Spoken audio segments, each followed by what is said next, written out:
রাধে রাধে। কেমন আছো সবাই? আমি ভালো আছি। নবদ্বীপ ধাম দর্শন করতে গিয়ে মায়াপুর যাব না তাই বললে কি হয়? তাই মায়াপুর গিয়ে দেখো গোশালার দিকে রওনা দিয়েছি। চলো।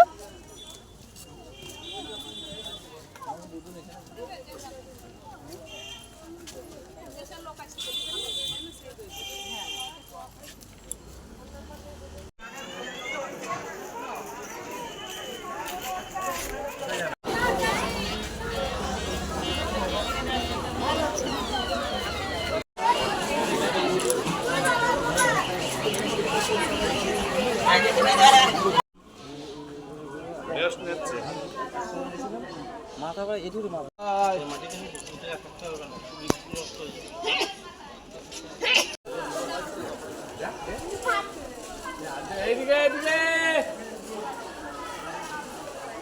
ও এই যে